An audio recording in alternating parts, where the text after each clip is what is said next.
Valentina said, or yawn. Okay, you guys. Hello, everyone, and welcome. I'm Jeneth Blackert. And I'm Leonka Reyna. And this is the Hot Hustle Morning Show. Today we're talking with Corey Poirier, as he corrected me. And we're talking with him about the enlightened passenger, and he has some other things in store with us too. We actually found when we had our pre-call that we were actually pretty aligned with him. Mm-hmm. We're also talking with Amy Sarskarsky. I will be corrected with her last name. I'm sorry that I badgered it, but she will be joining us today in 2 hours. So, and we're talking with her about channeling, and we'll probably take some readings on that one and all good things. This morning, Yes. and on Instagram, I posted that I did my morning gaze. I did too. You did? Yay. Oh my goodness. It was so yummy. Tell me about yours. First let me preface this for anyone new that's kind of joining this. There's the show. So we had a Instagram challenge where we decided to have the various different speakers gave us a whole bunch of different homework, right? So we took some pieces that we felt maybe 10x our life or help us have a little bit more awakening.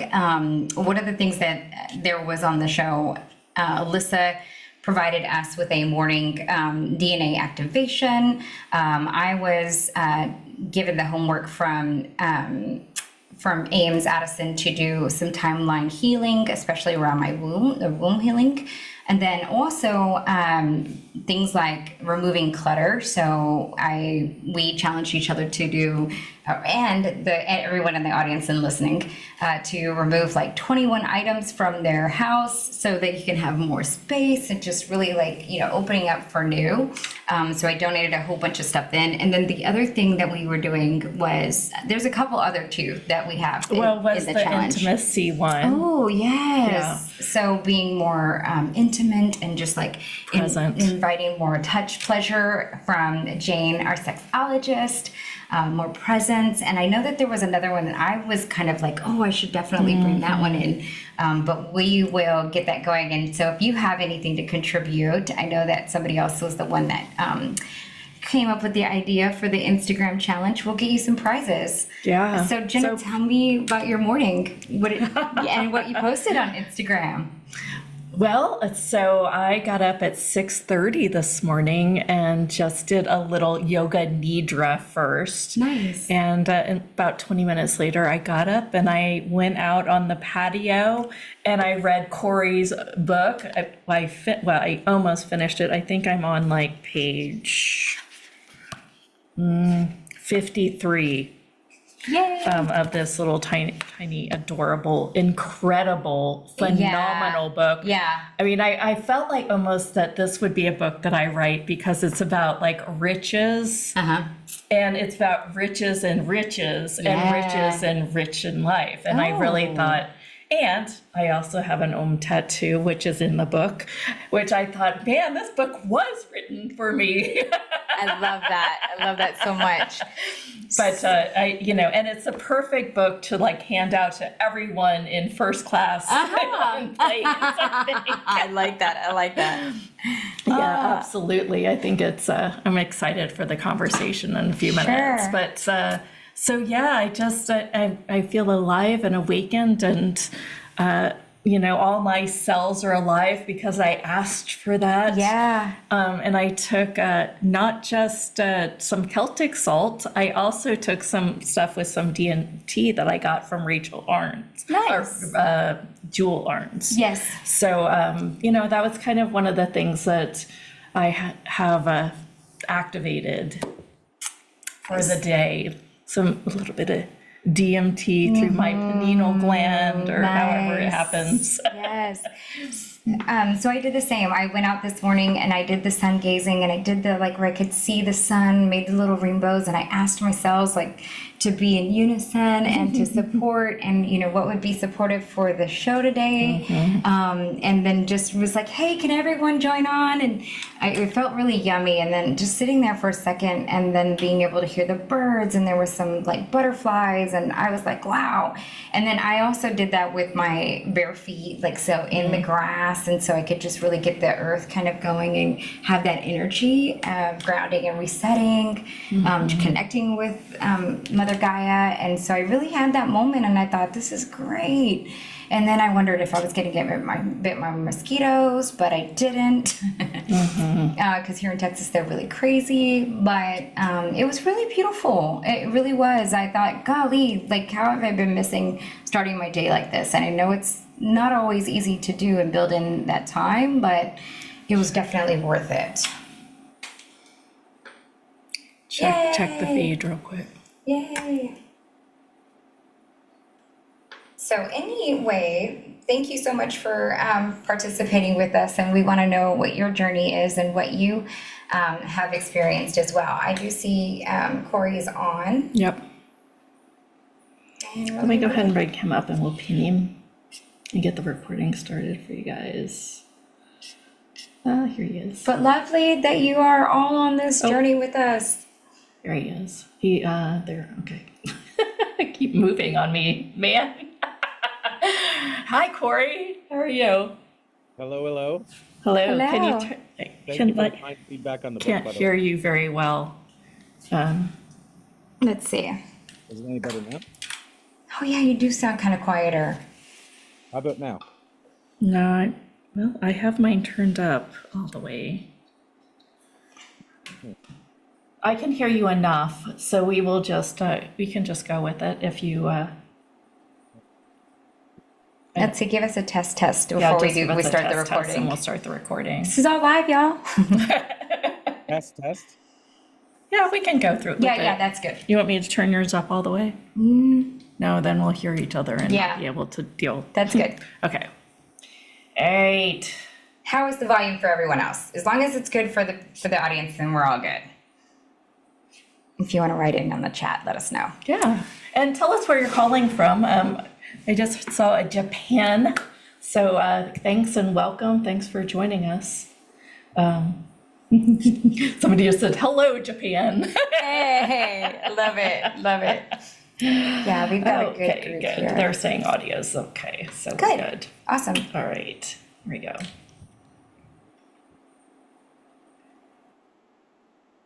Okay, you guys. Hello, everyone, and welcome. I'm Jeneth Blackert. And I'm Leonka Reina.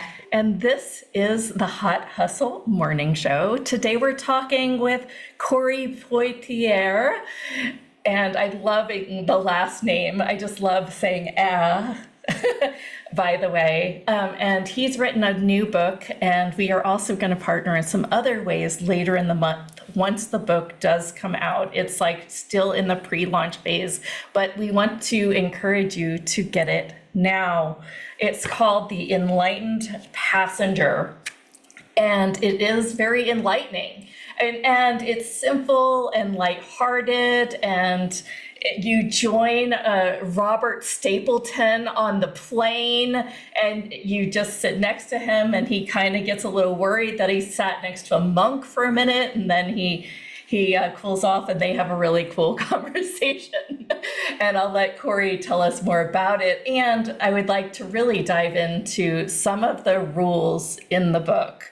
They're just this light and kind of playful things. A lot of you guys know it, but it's so important that we have these reminders in our life to just you could open a page in this book and it's like breathe in more gratitude in your everyday life. And I think that that's really the invitation for you guys.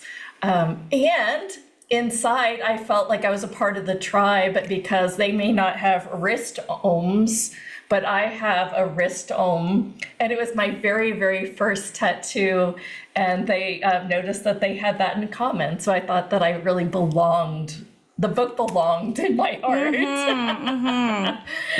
Corey, let's just dive right in. I'll put in good placement. Did you channel this book, or like how did it start to come through you? Yeah, I mean, I feel like two sides to that. One, I channeled it. At the same time, I know I wrote it. So, Yeah, Right. right. when I say that, I mean, I remember the work, I remember thinking about the idea, I remember all the things.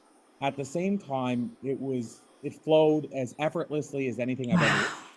So that kind of implies to me some aspect of it was a gift, and if we may say channeled.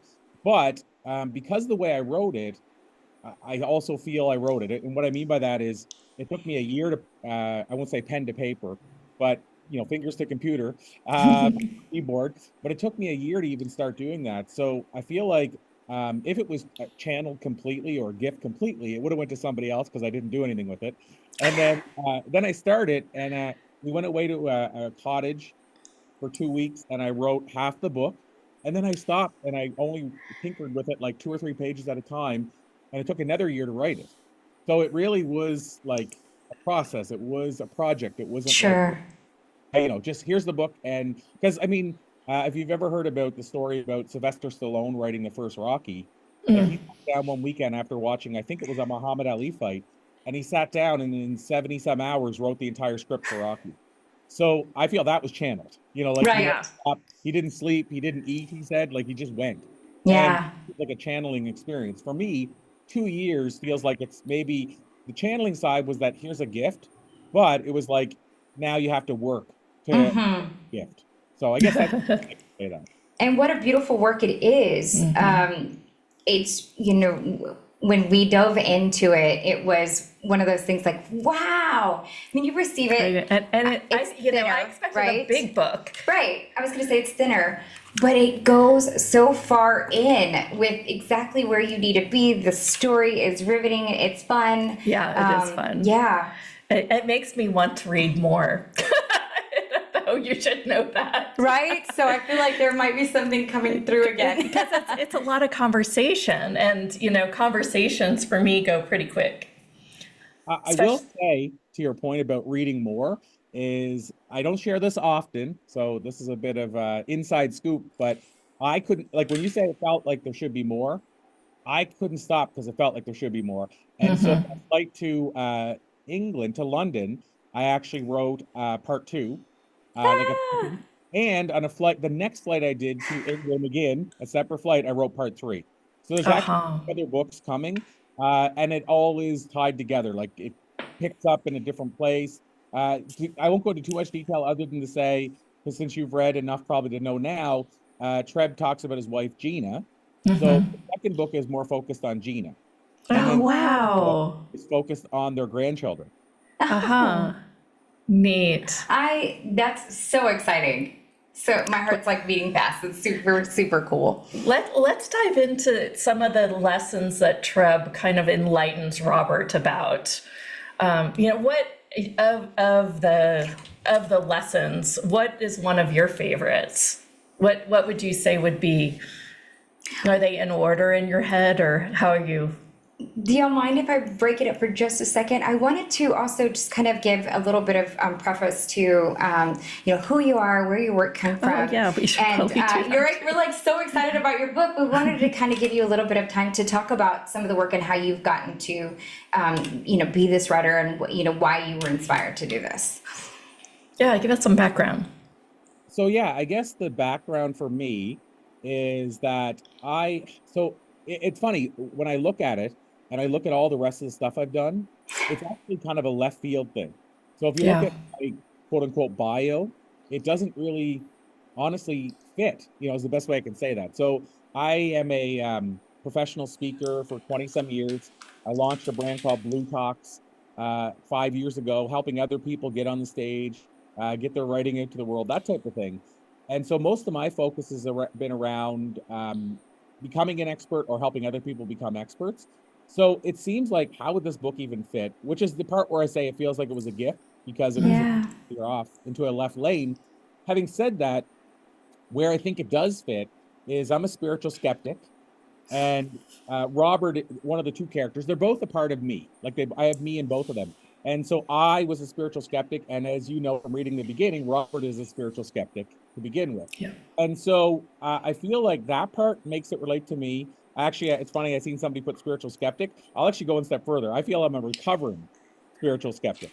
I think we could have a cool conversation about that too, because I would put myself in that category. Yeah. And I will often bring up the people that kind of do fraud patrol around this work, right? Where they just are like, well, yeah, whatever, it's just poo-poo. Kind of like Robert was like, dude, did I sit next to a monk and he's just rich in life here? I'm not liking this, just for a second there. And I thought, gosh, that I've been there. and I think that this world needs for us to have a demonstration of that skeptic. Sure. So that we can get a little more past it and say, okay, universe, if you really got my back, I'm really, really willing to let go and fly with you.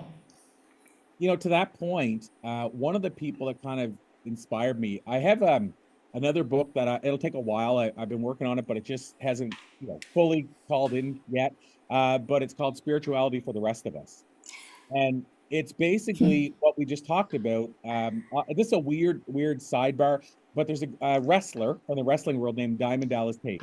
And years ago, I went to one of his yoga classes, and he's this really, tattooed wrestler that's not really a guy you'd picture into yoga.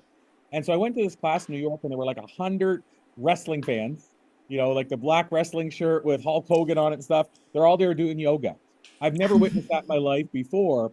And his yoga practice was called Yoga for Regular Guys. Oh. Always made me think about who's reaching the people that are skeptics, that are close, that are looking for something, searching. Yeah. Like the truck driver that's driving down the road, searching, that might listen to a podcast by mistake, hear about meditation, and go, maybe that's what I'm looking for. What I'm getting at is, in a lot of ways, I'd like to help that side of things, to your point, the people that need the help there. As far as where I say it's also not as much of a deviation as you would think, is I'm a fan of the writings of Og Mandino. I'm a fan of the writings of Paulo Coelho, like The Alchemist, The Celestine Prophecy. These are books that changed my life, and they are fictional parables that are loosely based on the author's life. And so I feel like that's where it comes back to being something that makes sense. It's just that people don't see that side of my life as often. And that's why they wouldn't see that it does fit. So if you look at my career from the outside, none of the book doesn't fit. If you look at everything I've been into for years, the book fits perfectly. So that's the best way I can summarize that. Right. It's funny because I also have written a novelette that's like a parable. And it was just it just had to happen at some point in my life. But I also feel like that was, I can make it fit into everything I do, but it's also very chick-lit and everything, right? So it's sort of like, how do you put in this chick-lit in this, world of consciousness? Yeah, it also reminded me of Jenna's book as well, reading yours, because it had, it lays out this really fun journey, and then it has these really, prolific tools that we can use, and just, breaks it down. And I thought, wow, what a great way to kind of integrate that. Like if I'm just given the tools, my mind will go blank. I don't hold on to them all. But when I'm able to kind of look at this from more of a dialogue and how people integrate those, and especially in the fun way that you and both have laid it out in your books, I thought this was really, really cool. I almost felt like you didn't even have to put out the lessons. I mean, where my mind was, I got it, and then you have it written there kind of more in your face, and we can go through some of the lessons now, but I really felt like that wasn't necessary, but I think it was kind of nice. Well, the Alchemist doesn't really put theirs. They don't necessarily, there's a whole other lesson thing about that. But I also think when you said you were trying to reach the people that may be right there, right? Serving all the other kind of folks, that the guys that are doing yoga, that were the wrestlers, I can see how that this would be super beneficial to have those lessons laid out like that, because then what you're really what you're really receiving. It's just so that you're just really, really good on your journey. Well, and that's a great point. That was intentional. Originally, it didn't have the lessons, and we did a whole big beta reader group, and about 95% said, you know what would be really valuable if you had these lessons listed for us. Oh, okay. Uh-huh. But when you get to the end of the book, you'll see also why it makes sense that the lessons are there. There is Okay. also Okay. Yeah. such, and you follow Augmendino's writing, which is different. You're right. The Alchemist and Celestine don't have the lessons. Augmendino, because he teaches 10 lessons and uses scrolls, his every Yeah, chapter has the lessons. So I think there's two different ways to approach that. sure. And yeah, I mean, I will say I was thinking of that person that wouldn't maybe pick up on them because this is all new to them. But at the same time, I felt the people like yourself that already get it. If they're there, you're just going to go, oh, they're there, and just keep going anyway. So I felt like it would be either way. It didn't matter. Yeah. It didn't matter. Yeah, but I Yeah. totally hear that because at first I didn't have them either. Oh, okay. Interesting. Yeah. Well, I think you could go one way or the other, but it is kind of nice for an interview purpose for them all to be there right at the end too. True story. Yeah. It's funny on our pre-call, it's, we like connected immediately. I knew that there was like, even though online you look like that speaker guy and helping those speakers and this, that, and the other, there was something that we knew was much deeper about Corey, don't you think? Oh, of course. It felt like, yeah, you get this. Like you get how to create in this reality even, just from, and I feel like that's a big part of creating your life for the better. And as you put it on the front, changing everything, right? The one book that might change everything. And if people really use this like a little Bible, you'll notice like I grew up in the ministry. My father, was like deep in the church. So I will often say little things so that it will trigger people just for that reason. So, but yeah, it is kind of like the new universal little Bible. I like it. Yes. Let's talk. I mean, what among the lessons, what would you say is one of your favorites? So I'll say one thing and to that, and might pronounce the name wrong, but Valentina put The Celestine Prophecy as a great 2-book series, right? Read it several times. I'm about to blow your mind. It's actually a 4-part series. Oh, There's the yeah, Celestine you did. Prophecy, the 10th Insight, the 11th Insight, which is also called The Search for Shambhala, and then the 12th Insight. So the cool part about that is if you loved it and there were 2, now you have 2 more that you can read. It's like a whole new discovery. So I just want to share that as a side note. As far as lessons in the book, and that's kind of, I mean, there's a segue, right? Because one lesson is about synchronicity. So I think it's the 4th chapter. I actually talk about, so one of the things in this book, I kind of implied it, but it's loosely based on my life in all ways. So the interviews that are talked about, the lessons that are talked about, they are like if I talk about Les Brown saying synchronicity is God's way of saying anonymous. That in the book, he told Treb that backstage, but that's really what he told me at his home in Atlanta. So it's like I took these things into my life. So James Redfield, Celestine, I worked on a documentary project that's still not done because of COVID. It took us off track. But we worked on this documentary project. And in that documentary project, or while working with him, I learned so much about synchronicity. The Celestine is in a lot of ways credited with making that term universal. Carl Jung, he doesn't say it was his term, but he made it more universal. 40 million copies sold. So basically in the book, Treb talks about earlier in his life being seated next to James Redfield on a plane, and basically that's how he learned about synchronicity. So I think the focus around synchronicity is really a big lesson was for me, and I think for others. Now that's one we're already all sold on, and most of us here probably know about. Meaningful coincidences is what James calls them. But I will say in the book, one of the things that I share that so far, almost every person I've shared this with has said, oh, I got to start doing that. Even people that are into synchronicity. In the book Celestine, it's implied you need to acknowledge these to get more of them. What I said, well, what a better way to acknowledge them than to actually physically write them down? So I actually started my own synchronicity journal. And so I write down when they happen. And it's really wild to be able to look back. It's almost like a gratitude journal. But to be able to look back and say, wow, I've had like 10 synchronicities this month that really I probably should have only had in my whole lifetime. And I don't know, I always say, I don't know if it's that you see more of them now because you're acknowledging them or you weren't noticing them before. and now you're, and I don't really care which of the two it is. I just know I get more of them. Right. Lesson or one thing in the book that I think a lot of people don't do is actually physically write them down. So that's one that it's a kind of a thing where a lot of us maybe know that we should acknowledge them and say, oh my gosh, I seen 111. But what do we do with that? And how do we note that? That's one thing. I'll jump ahead and say another one, which you may not have gotten to yet, is the power of no. And I think this is one we don't all know. So when I say that, what I mean is in these interviews I've done with 7,500 thought leaders, was that they say no. I figured out through my studies an average of 20 to 50 times more than the average person. And so what that means is they only say yes to the things that will move the needle or the things that are in alignment with what they want to do. So they can, so they say no to everything else, basically. And what I talk about in the book that I think is the unique part is how I determine what a yes and no is I created my own personal mission statement. I was in an office one day and I saw this great mission statement on the wall of a company. And I was like, how come none of us have a mission statement? Okay, we all think it's so important to have a company have one, but we're like the CEO of our own lives and we don't even have a mission statement. And so what I did was I crafted this mission statement, and mine is to be the guy who motivates, donates, educates, entertains, and inspires. And so what that allows me to do is if somebody asks me to take something on, I can say, is it 5 of those? Oh my gosh, then it's an easy yes. But is it 0 or 1 of those? Oh my God, it's an easy no without regret, and I move on. And so I think that kind of stuff, I don't hear a lot of people doing that, is what I'll say to them. No, I would absolutely agree. In fact, I think people thought I was crazy when I said, I'm going to create a vision. And in the field of consciousness, like this is where I go, right? I'm going to create like little signposts so that I know that I'm on the right track, like literally set up my own synchronicity plan.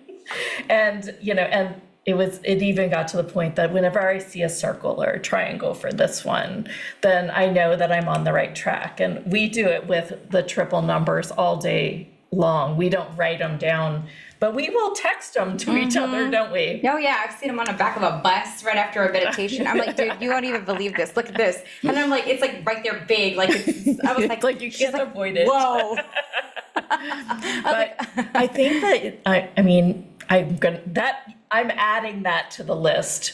You heard that we've been kind of just taking the speakers and doing some practices, and we're just here to live our best life, really, and we're here to encourage everyone else to live their best life. So I feel that for these speakers to come and for us just to listen, yes, do we get value out of that? But when we actually say, you know what, I want to integrate that into my life, that's when true change happens.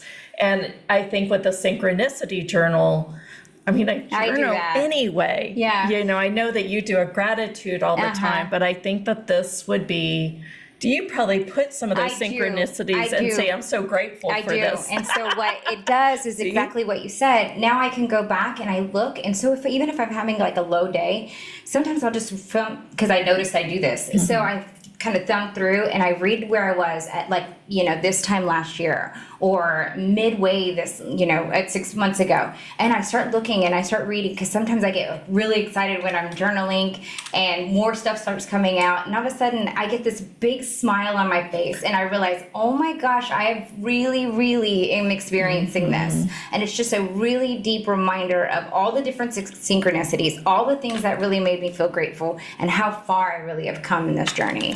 Well, and talking about those skeptics, what better way to get them over being a skeptic than by seeing it in their own writing? That was how I did for me, yes. Yeah. Like if I would have a dream and then something like really showed me that was the case, I'd be like, oh, I can't even deny that now. Yeah, you can't deny it. It's brilliant. Yeah. What other brilliant ideas do you have for people to get over their skepticism that, hey, maybe the universe is actually listening to your frequency? Well, I think this might be a good time for me to share what happened for me, like how I became less of a skeptic. And it's definitely not a natural path. It wasn't like this one, thing that happened. I went, how could I deny that? Because now that's what happens. Like now, when I make the list, I look and say, okay, how could anybody deny that? But what happened for me is as I mentioned, I was a big time skeptic, and I was having balance problems, and I was going through the traditional medical system, and they kept just saying, oh, it might be an inner ear, not much we can do. And I was like 19. And I'm like, so this is my life now? I just accept this is who I am. And like I couldn't like if I stood still, I'd be doing this. Like just and so I tried a bunch of things. I tried ear candling. I tried everything. My thing was I was willing to do whatever to help make this go away.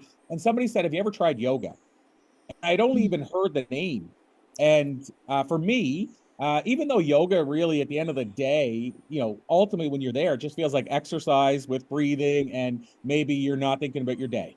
So it's not. I won't say it's like the furthest end of spirituality, but at the end of the day, for me, that's how far away I was. And somebody said, "Do you want to try Sure. yoga?" And I was telling guys at work, I think I'm going to try this yoga thing, and they didn't get it right. It was just like this is 30 years ago. So they were like, Yeah. "Are you gonna wear your pink tutu?" Okay, that's great, right? And I was like, I'm going to a room with like 80 women and me, right? Like, this isn't really a bad thing.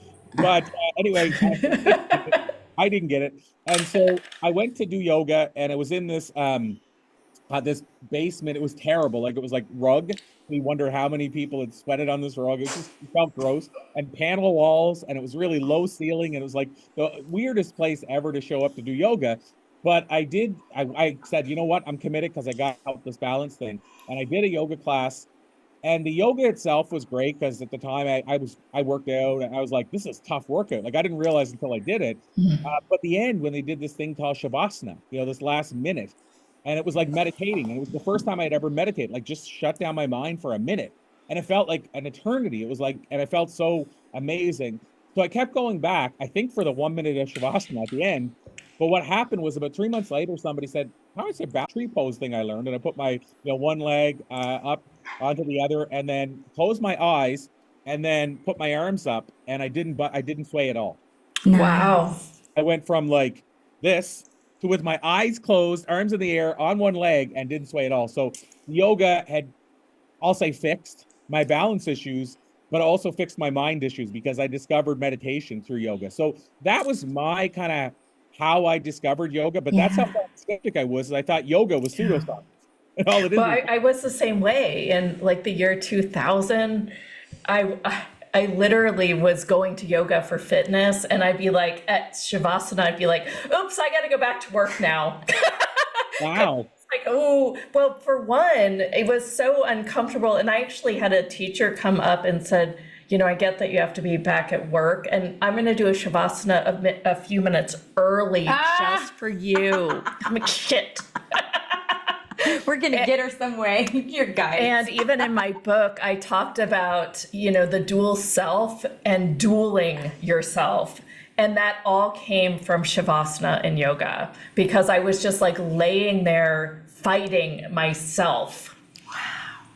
Isn't that crazy? So like, thank God for yoga, except I did get an ailment from yoga, and I might someday have to have a hip replacement, or maybe not, right? Depending on if I can really get this energy stuff to kick in. But I did do the splits, and I like popped and tore all my ligaments and stuff like that. The journey of life.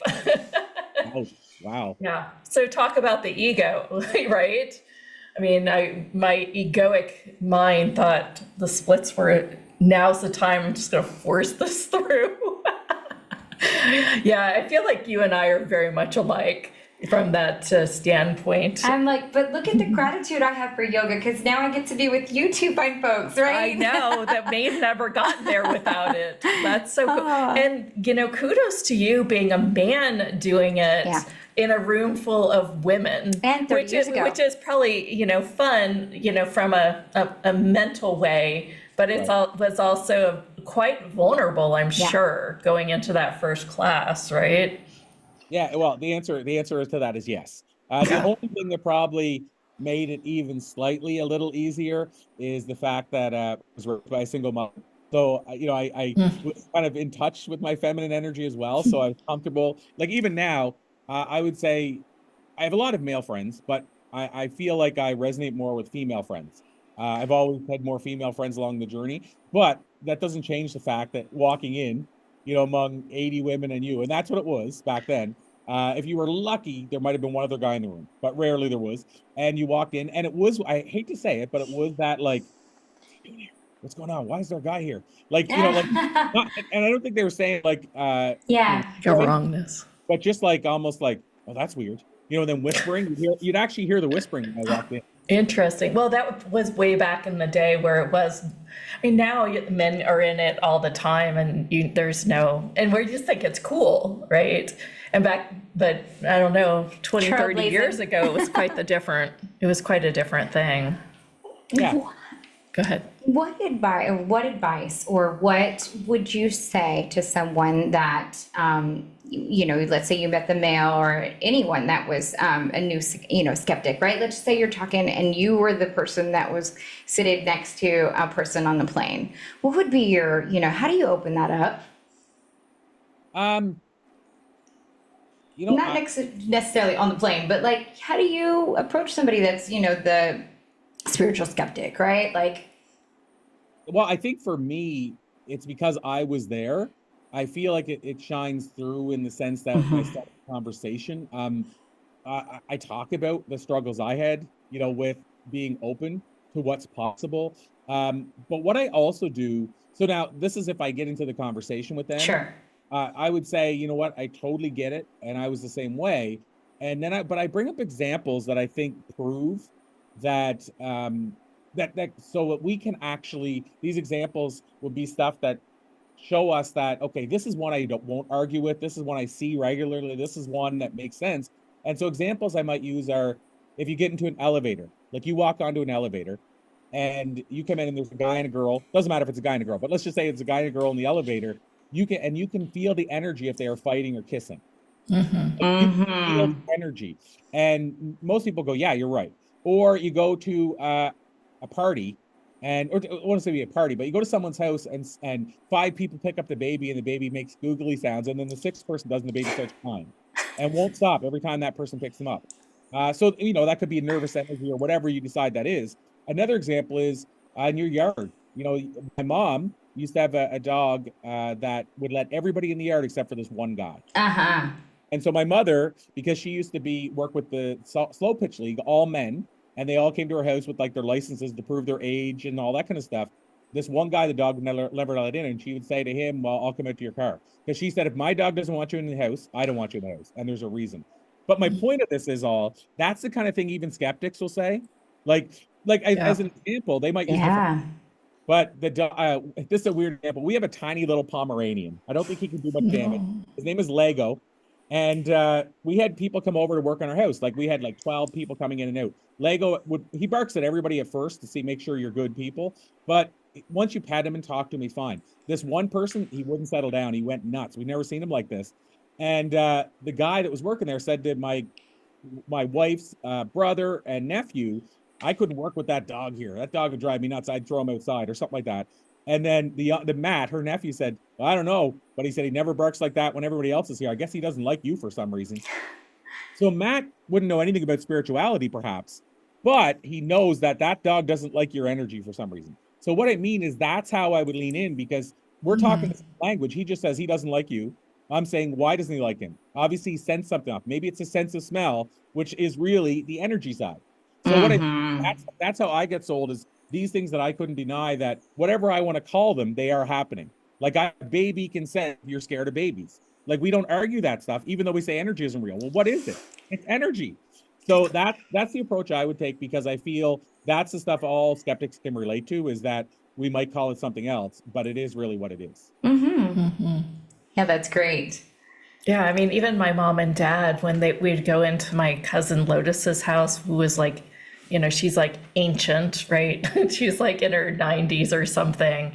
And I said something, I was like, I was like, it's just stifling in here. And my mom's like, yeah, the energy is really off. Because I didn't want to use the word energy. She's like, yeah, it's like death in here, isn't it? I was like, I thought that was kind of cool that, right? She needs to sage or just open the windows. Jeez. Yeah.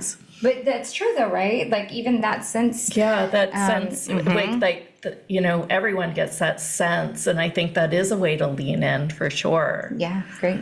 Well, Corey, you've had quite a career, and I know that you've interviewed thousands of luminaries in this industry. Do you want to talk a little bit about that, like the journey and the lessons you've come across by through these interviews, these Yeah. blue talks? I would even say that's like, human research that you've been doing through all of these interviews. Thank you for writing a book, right? Like we get to Yeah. get the culmination of that. I know, in a Yeah. really fun form. Yeah, that's true.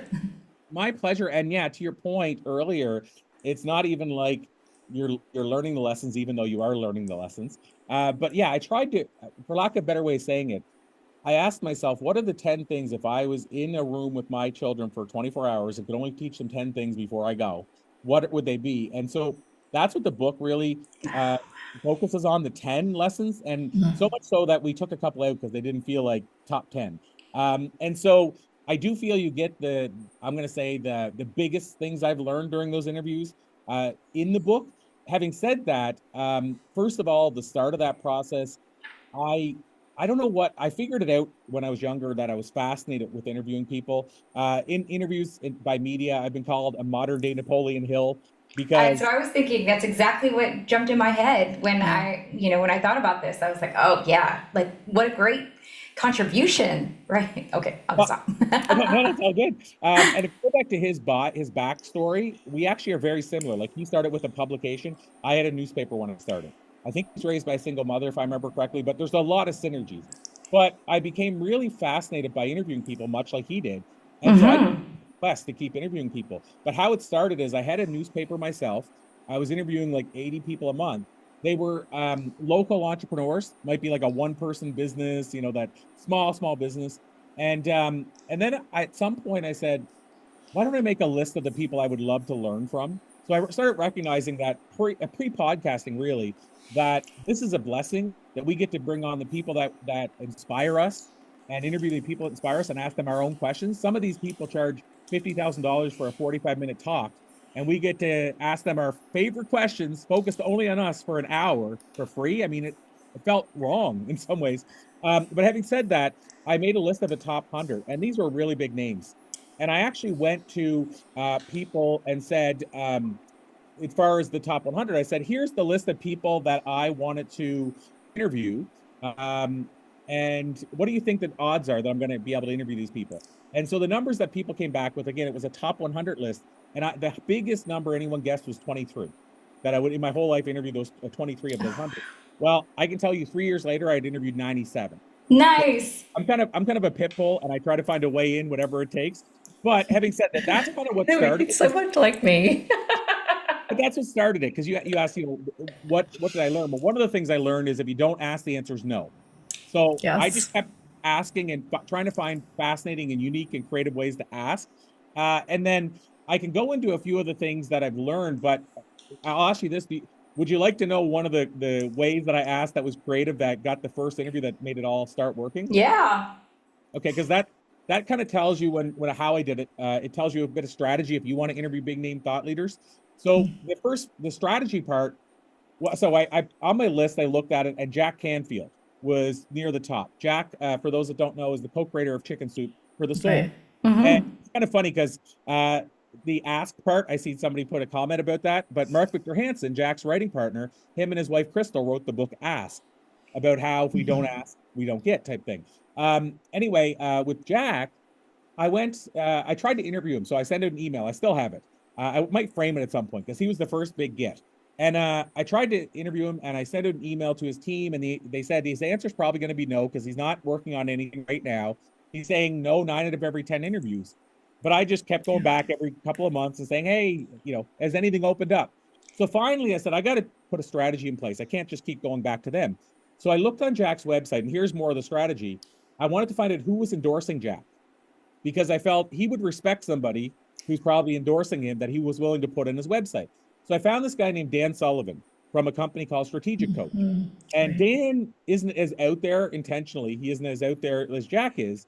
But I'd listened to Dan on an interview with Success Magazine's publisher at the time, Darren Hardy, and it was similar to my interview style. So I sent a clip of my interview style because Dan said that was his favorite interview he had ever done. So I sent a clip to Dan's team and said, hey, I think Dan would like to be on my show. Look, I interviewed similar to Darren, and it was his favorite interview. So they came back and said, yeah, you're right. It is a similar style. Let's get Dan on the show. So they booked Dan on the show. And that was really my first big get. But I say the Jack one because Jack was where I started. Like that was who I was really reaching out to. And so I brought up Jack 3 or 4 times in the interview, and Dan kept talking about Jack. And then eventually he said, Corey, Jack should come on the show. He would love this show. And tell him Dan said so if you ever reach out to him. So I took that clip, I sent it to Jack's team, and they said something like, Corey, you've beaten us into submission. Here's Jack's schedule. Gosh, I thought Jack Canfield just never did anything, because I even interviewed Mark Victor Hansen. And with Mark Victor Hansen, I thought, well, we'll just send that to them so they can watch and see the clip. And it's just like, nope. I just have always gotten a no from them. But I just need to be a little more strategic. Maybe I just need to keep asking too. So yeah, I've done 3 interviews with Jack over the years since then, but that one's still the most significant because, to your point, I don't. His team focuses on podcasting, and mine was podcast at the time. I've interviewed him for a documentary, which is obviously a bigger situation, and my friend was his trainer. So in that case, she just called up and said, Jack, I want you to do an interview. We'll be there tomorrow. Like that type of thing. And he's like, okay. But that first one was big because they said, Corey, it's also a podcast. He doesn't do many. Here's the other part that even more mind blowing is it was our 3rd episode. So we hadn't even started our first episode yet, meaning we had this many documented listeners, 0. And then when it aired, it aired on a Saturday. That's when we used to air every second week. It aired on a Saturday. The Friday he was on Larry King Live. And the Sunday he was on Super Soul Sunday with Oprah. In between, he was on my show with no listeners. Oh, I love that. You're like, yeah, I'm the rock star this week. Fall right next to Oprah. And honestly, think about how inspiring that is for everyone that's on the line right now. Like really just, kind of shifting your target, kind of shifting how your approach, and really just staying true to what you really wanted to have happen. Finding different ways to do that. I mean, wouldn't take no for an answer as well. Really. Well, I mean, Jack Canfield's the one he's like the guy that's known for, if it's a no, I just go next. No, next, no, next. I mean, he's like the one that brought that to all of us. So, I mean, I guess you have to beat him into submission. Right? Because he's like, no. And it doesn't mean anything, right? Like it doesn't, no ill will, kind of like against the same way that you kind of do your checking against your mission statement, right? No, completely with respect. Yep. Absolutely. Yeah, I mean, that's the thing. It honestly, at that stage, I was like, I think I can find a way. But the interesting part, and this goes to your point, over the years, I've softened in the sense that if a person says no and here's the reason, then I get it, because I'm saying no all the time to stuff. Yeah. So I get it. But early on, it was hard. Like I was like, I'm not going to take no. I will say the only holdout, if I look at that list that started, by the way, and so if anybody here can get an interview with him, I will be ever grateful. Hear it for me. And by the way, I have direct access to him. We know mutual people. I have his email address. I've emailed him. It's usually just I'd love to, but just super busy right now. Seth Godin, who wrote The Purple Cow. Oh yeah, I've tried to invite him too. He's the only holdout, but I sometimes wonder if that's part of his branding, because he knows I keep saying he said no, so now he becomes the only one that's like, sorry, I'm busy. And well, now you keep mentioning his name. I keep hoping that somebody's like, oh my God, Seth's my cousin. Oh, call him right now. Right? You're like, I'm going to work this in the field. It'll eventually happen. I love it. Truly, I'm not giving up on it. And I started that list 18 years ago, and it's still so I've been reaching out to Seth for 18 years. Yeah. Well, you have this level of confidence. Did you always have that level of confidence? Absolutely not. No, I didn't. No. I was to be honest, on the speaking side, I had to beat the fear out of me. And I don't mean that in I was aggressive with the fear, but I just had to keep going at it. And so I used to do stand-up comedy and speaking at the same time, basically. And I would go up, I bet you 2 years, almost every second time, and I never knew what was going to happen. I'd literally be covered with sweat. I was that nervous. And still now, to go to a talk now, I don't get super nervous, but it took literally, I'm not going to lie and say it took 17 years just to get to the point where now, if you said I got to do a talk in 5 minutes, I wouldn't like have heart palpitations. So, Right. so no, I wasn't confident to start with. And I'll tell you where some confidence came from. If anybody here's heard of the 10,000 hour rule, I legit put in the 10,000 hours. So the 10,000 hour rule was kind of made popular by Malcolm Gladwell. Yeah. And basically, the premise is if you do anything for 10,000 hours, he says master it. I don't know if I mastered anything, but I definitely gotten much better at stuff that I was terrible at. And so I put in the 10,000 hours to get more confident. What that allows you to do is allows you to see what's possible. You know, I've expanded my comfort zone over the years to the point where it was like a little tiny marble, and now I don't even know where it ends. Like, I mean, I'm uncomfortable now being comfortable. Like that's how far I've gotten. Yeah. The other but it didn't start that way. You know, I was terrified of heights. So what did I do? I went and jumped out of a plane. I can't swim, so I went surfing. You know, like I've really worked on expanding my comfort zone, and I believe it's a muscle. Like I believe you have to start small, and I did start really small, and then you build from there. So the confidence that didn't come naturally at all, and you know, still, I mean, I'm still not always confident, but it took. Like I can look at those hours, and it's insane. Like so I play music, and when I first started, my girlfriend said, "You are terrible." Oh. Said like something to the effect of nobody else will tell you this, so I'm going to be honest with you, you're terrible. And she probably was right. Well, when I finally kind of quote unquote retired from music, I my last year was the biggest year for me. I had done a mini tour. I had a music video in rotation. I had a song in the radio, actually two songs in the radio, and my album was nominated for Rock Recording of the Year. Okay.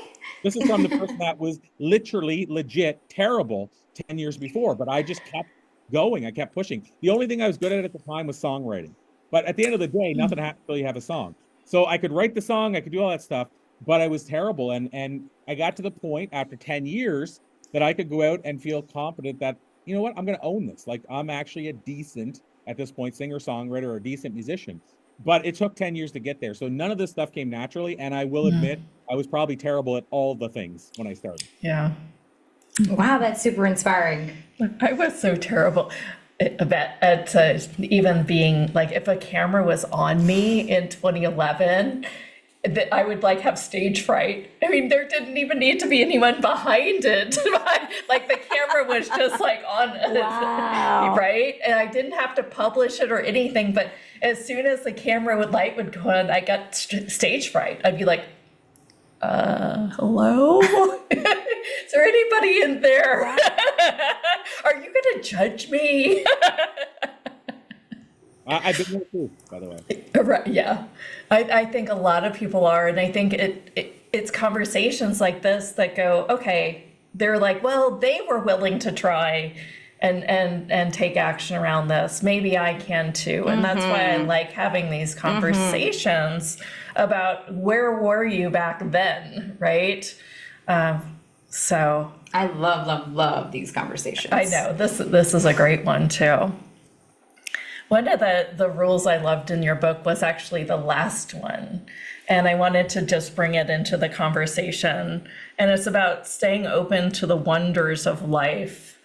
And I thought it might be kind of fun to talk about. I mean, in yoga, we talk about that open mind or beginner's mind. And it kind of reminded me of that. And I think that that's one of the things that's often missing in this world is people jump to conclusions and they make these like head computations and things like that. And that was one of them that I thought, you know, might need to have some light shined on it today. Yeah. I mean, so there's two things around that I would mention. One is when you mentioned the beginner's mind. Early in the book, I talk about there's a Japanese term called shoshin, which talks about coming at everything with a beginner's mindset. And I used to not do this. I used to have what I called my my already knew this hat. I would wear this and go, I've heard this before. And I know a lot of people still do that. Like they'll message say, I've heard all this stuff before. And I think that's sad, you know, and it was sad for me when I did it. But yeah, fast forwarding in the book, it's maybe even a bigger concept. So one is like coming at things with a beginner's mindset. But the other side, at the end, it's more focused around look at everything as an adventure and a possibility to grow. But to do that, you have to come at everything at like it's the first time you've ever done it, I believe. Like if you want to get the most from something, you can't come at something with like, well, I've already learned all this, so I'll just focus on this one thing. Like if I was going right now, I'm trying to think of a, maybe a good example, but like we just went to a good example would be we just went to a writers retreat in Utah. Like right now, I'm at a hotel in Vegas, and we're just on our way back home. And we were in Utah near Zion National Park with this writer whose name is Richard Paul Evans, who actually wrote the foreword to the book. And he's a 46-time New York Times bestselling author, which blows my mind because he's only written 48 books. I told him that's got to be pretty close to a record, other than maybe Nora Jones or Stephen King. But I mean, whenever I go to his writers retreat, it would be easy for me to go there as somebody who's published multiple books, who's been on bestseller lists and all that, and just sit in his classroom and go, boom, I already heard this. Or the other side is put my hand up. I mean, I may have done it 4 times out of the whole weekend because I thought it was something that could add value. But, if I was that I already knew this person, I'd maybe overtake this whole event trying to say, well, what about this? Have you tried this? You guys should try this.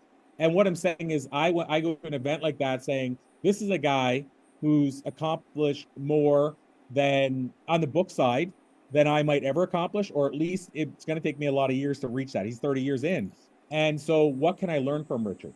And so I'm saying, what can I learn from Richard? And what can I learn from the person that's writing their book right now that had a unique way of writing the book that I never thought of before? So I say this as an example here of writing, but it could be anything. We went horseback riding on my birthday while we were there. And this is the second time we went. It's like an anniversary. We went last year as well. Last time we went on what I would consider almost like flat ground, like as if you're walking down the street. This time they took us up. My girlfriend figures 6,000 elevation.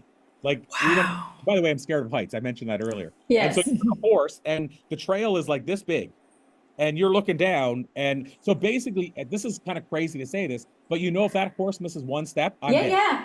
Like, not even just a joke, like, because that horse is going to roll on top, way down. Like, I'm dead. And here's a guy who's scared of heights. And by the way, didn't sign up for this. And when you go to the website, it says, if you're a beginner, no worries. We have good people here. Well, that gives you so much confidence, doesn't it? Yeah. I said my girlfriend, I go back for her. She's a common law wife. I'm the same wife. But my wife is an advanced rider, and she goes, that is not a beginner's rider. She said, there must have been a waiver you signed. And she said, the website must have said it was a mid to advanced. And I said, it didn't. And I went and showed her, and she goes, oh my gosh, like that's crazy. You have to see nobody's died or they wouldn't keep saying that. But I mean, it's like literally one slip, and the horse has slipped numerous times, just not at that little narrow area. Why I say this is because even she said, I have to be careful when I go there that I don't get overconfident when I'm in a situation like that. Because if the horse starts going, I could be like, I got this. Well, my point is she still has to go at it a beginner's mindset, even though she's an advanced rider. So I think we have to come at every adventure like, what can I learn from this? And how can I clear my mind and come at this like I'm an empty vessel? Yeah, no, absolutely. I as I've gotten older, I've been more to that level. I mean, I was raised, in a very Christian reality, and my father was like, it'd be, after dinner prayers, we'd have these like plates of pasta. My mom was like all Italian, so and all I remember is he would look at me and be like, you have to be grateful. No, he said, you should be grateful for your health. I should be, right? And I'm thinking, gosh, I'm like 16 years old. I don't even get gratitude.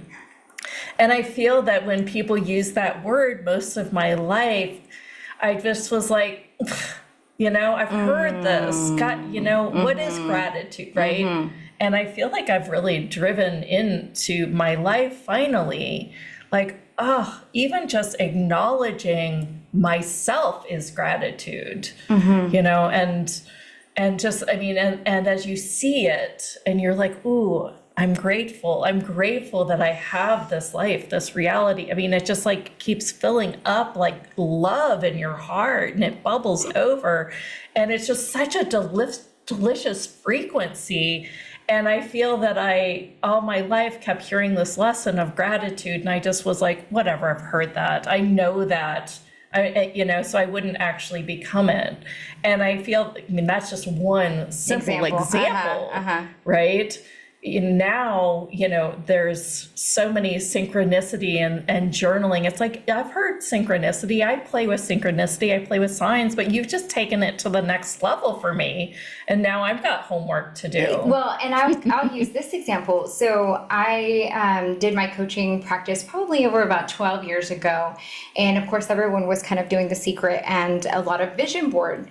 And I thought, I know about vision boards, right? So I never actually physically did a vision board, right? Because I had what I sometimes call the coach's curse, where you've been exposed to so many different practices. You're like, know the information, but physically you are not practicing it, right? So these are the things that like bring you down in the middle of the morning and you're like, why am I having such a bad day? Well, did you do your meditation this morning? Did you do whatever practices and modality that you said you would do, right? So I finally, I swear, not even, I think it was about maybe 3 years or 4 years ago, finally actually did the vision board, right? Like actually printed out stuff, put them on my board, saw these things, like all these little things. And you had senses with those things too, your connections. Right. So it wasn't something that was just like, my frequency was really there. I mean, I'd done some work on that too. And so it wasn't something that would make me sad if I saw it, right? Like, I don't have that. No, I have a really mindset of I spotted, I got it, right?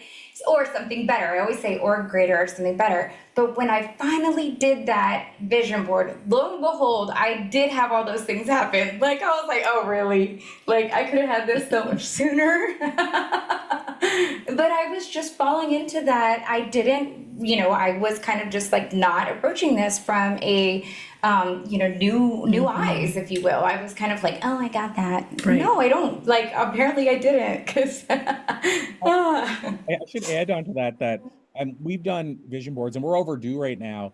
And not even really acknowledging them, meaning not going looking at the vision board every day and standing in front of it, but just walking past it. And I'm assuming this is what it is, but you're conscious of it because it's on the wall. But go back and look, and 90-some% of the thing we put on a vision board 2 years earlier has come true without us even regularly looking at the vision board and sitting in it. Now, having said that, I will say this. There's another part of it is the action side. So in a previous book, I wrote that the part that a lot of people were missing when they watched the movie The Secret, the action component. So I said the law of action is actually a law that's needed to actually manifest the attraction side. In fact, action is in the word, attraction, which is fascinating. Yes. But it's the one that's missing. And Lisa Nichols summed this up better than I can. I asked her about this one time, and she said, of course, she was in The Secret.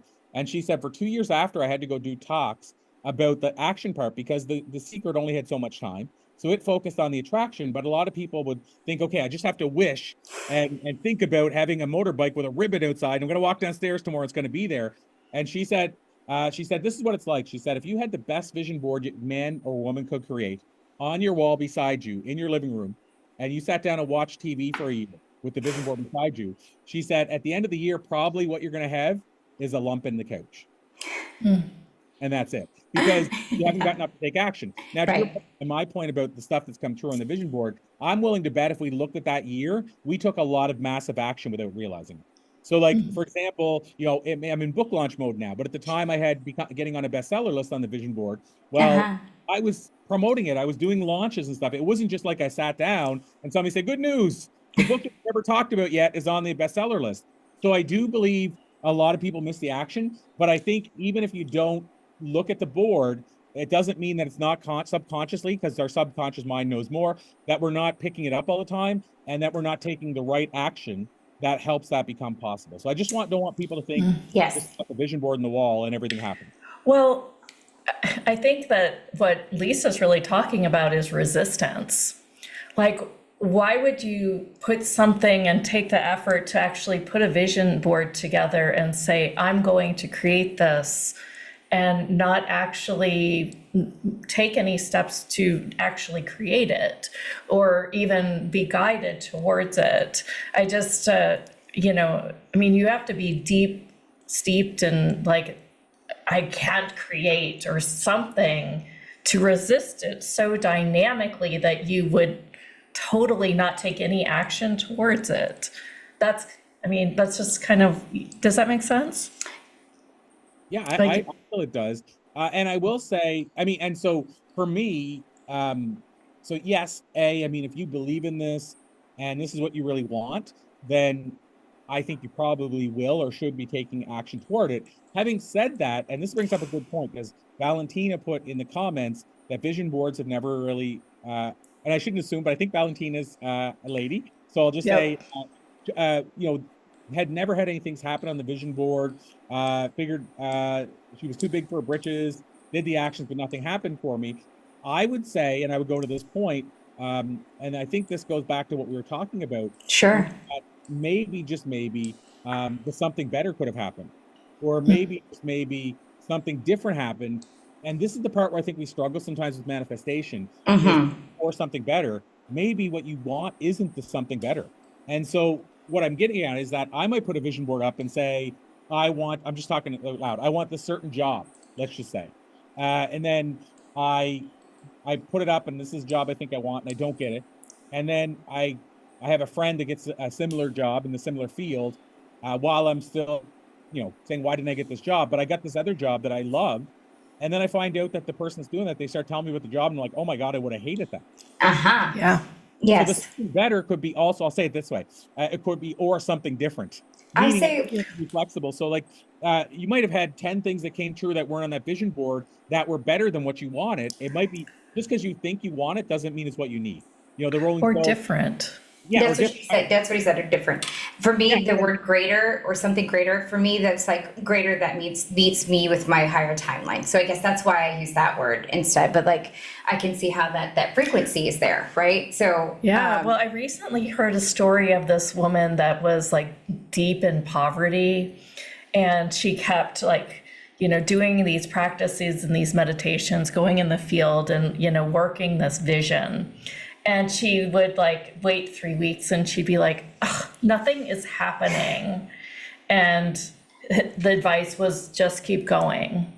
And then, you know, another week later, she like makes this call to her coach and she's like, oh my gosh, well, this isn't exactly what I asked for, but I did get a raise, you know, and it did make me feel more worthy in the community. And he's like, well, wasn't worth a part of what you wanted in this bigger vision? And she's like, oh, synchronicity, right? And he's like, just keep going on. You just got one little breadcrumb. And I think your tip is probably one of the greatest ones I've heard in a while, because I think that things like that happen and then people are disappointed and then they go in a frequency of like, I still didn't get it. I'm doing all this work and it's still not working. You know, they go into almost their victim or their whiny baby mode when they could go into this insane gratitude that, you know, something, you know, was just, you know, shift their frequency just a little bit and tuned more to the bigger vision. So it's just my point of view around it. To give you an example, one of the things that was on that vision board was some success around a job that I had. And when I got to the bigger, like looked at it, the success that I really wanted wasn't exactly in that job. It was something around, you know, the things that we're creating today. And had I gotten that success around that particular thing, I would have probably blocked myself off from, you know, creating the blessings that we have today. So I was able to, I think the important thing here is to be able to see where that greater is, right? So instead of looking at it and saying, oh, I didn't get that particular thing, because it was very specific. I always you got fired. I got fired. Y'all. And that's how this happened. So let's just say I did not create that success in that particular part. And I create her vision in that particular way. So funny. It was comical the way it kept. I was like, I can't forget it. So, but that point being is that had I just fixated on that like particular thing and thought I only attached to, I felt like I would have locked down myself. I know I would have. Yeah. And been, you know, created to seize. But Corey, I know we've gone a little long. I wanted to, I did put the book in the chat, by the way, you guys. And I also want you to know if you're looking for it on YouTube or on just the regular replays, it's going to be right below. And I did I know that it's coming out the 25th, and you've got kind of this bigger launch around it. Do you want to talk about that for a minute? Yeah, I mean, so one thing I'll mention too is if people want um, bonuses, there's bonuses that we set up as part of that launch. I can give a link where people can grab that, and then I think you guys are going to put a link in the show notes as you mentioned as well. But if people want it kind of immediately, this is thebook.com. So this is Okay. .com. You still get to buy it wherever you want, like Amazon, Barnes and Noble. It's on that website. There's 3 steps. Basically, you go grab it at your favorite spot. You come back, you put your order number in, and it shows you where to do that. And then basically, you get 5 instant bonuses. If you go buy it on Amazon, then you bypass those bonuses because there's no way we can deliver them if we don't know you got the book. And Amazon doesn't say, hey, so and so bought the book. What we set up 5 instant bonuses with the idea of let's reward people for taking action and grabbing the book. And they're all over the place in terms of the bonuses. We tried to cover a lot of people, but for example, one's for those that dream of landing a TED Talk or a similar like Mind Valley or what have you. There's a 90-minute training that we set up there. That it's a 90-minute training we did. Wow. That's how I landed 5 TED Talks basically. So that comes with it. There's actually a Q&A I do about how to become a go-to person in your field, whatever field that is.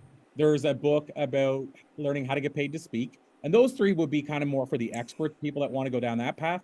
But then we also, for those that maybe that's not their thing, we have top 10 insights guide, a PDF for the top 10 insights I've learned with all my interviews. And it actually has the picture of, let's say, Chalene Johnson, and then the quote from her that changed my life. very cool. She loves Shalene. So yeah, Shalene's one of them in there. And then we also have an interview series with Glenn and Natalie Ledwell, who are part of my movies. Movies. Yeah. But it's them talking about how to set goals. It's almost what we were talking about today, manifesting and stuff. And they did really well with their mind movies, which is like visual vision boards, video vision boards, you could say. So those are the 5 instant bonuses. But what also is cool is we're doing live events right up until after the launch. And for anybody that grabs a copy of the book, you automatically then are in for these live events, virtual events. So the ones we have coming up, I'm super stoked about this one. This Friday, we have some of the cast of 90210. Oh, nice. Brian Austin Green from Anger Management, 90210. Renee Spelling from 90210. And then Sharna Burgess from Dancing with the Stars, who's Brian's wife. That's coming up this Friday. But then the next weekend, we have our virtual boot camp, which is a 3-day boot camp, which we actually do live coaching. Like we do coaching for each person. We bring on experts. We have Marie Diamond coming on from The Secret. We feature people, and you can come and go as you wish, but it's a 3-day live virtual boot camp. It's our biggest event of the year. You get in free for that by grabbing the book. Wow. And then to finish that off, we also have an event coming up with Ken Honda from Mind Valley and Janet Atwood, the Passion Test. You get in free for that event as well. So those 3 events are free.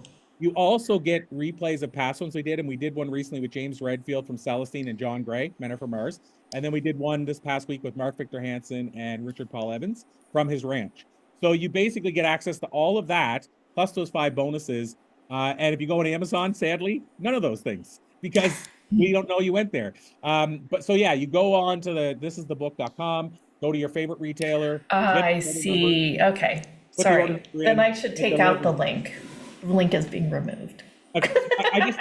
No worries at all. I just thought I'd mention because I thought that they just needed the receipt from the Amazon, but I see they've got to kind of start with go through that pathway. Okay, that's cool. great. I'll say this: they don't have. If somebody was on here and they went when they saw the link and went to Amazon, you still get an order number that comes to you, so you can still get that order number on the site. You have it locked. Okay, great. Went that way. It's just this way. If you go there, you don't have to do any searching. It's just right there, and you're good to go.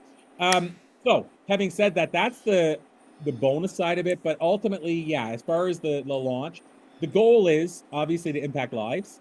And I recognize that people can't read the book if they don't get it in their hands. So we want to do a lot of things. I always say you can get the most stuff out of an author for free whenever they're doing a book launch. Yeah. I was just listening to Gary Vaynerchuk the other day, and he was saying all the stuff he threw at his book. And he said, like, this is kind of stuff he would charge. Well, he gets paid like $120,000 for a 45-minute keynote. Sure. And he's giving his keynote, the video, as part of the book launch. Like he said, you can get everything with an author when they're launching a book. So if you ever want to get as much as you can from me, this is the time. And it's because we want to get the book in as many hands as we can. And on the back end, last thing I'll say about it, but I'm obviously passionate about this, is we're doing a book club on the back end. So we're basically going to have it. So we're going to do 3 things. I can't say who the big names are, but really big names you get to come and learn from. And then we'll have people go into breakout rooms discussing what they learned from the book. And I'll tell you ultimately what the reason for this. I love book clubs, but the reason is you're going to have a better chance of you reading the book if you have to come to an event and discuss the book. So it's our way to try to, on the back end, now that you have the book, get you to read this small little book. I love it. Here you go. Yeah, and you guys, all of this will be in the email, and so that you can, take your, I don't know if you need time, but all of it will be in the emails. All of it will be on the replays, so you can go ahead and indulge in this journey. Yeah, I might super actually exciting. do. I love it. I love might it, actually get a few books. This kind of reminds me of this kind of books that I'd like everyone to just kind of have, too. Yeah. I think so. And I want to support you. So I think, that's definitely, this has been great. Any final words? I guess for me, I would just say, try to find ways, no matter what it takes, to live on purpose every day. And I know that sounds big and grandiose. We actually, over the years have taught many people how to find a passion in their life, because I feel that passion is the gateway to purpose. So passion is what you do, like podcasting, photography, stand-up comedy, music, what have you.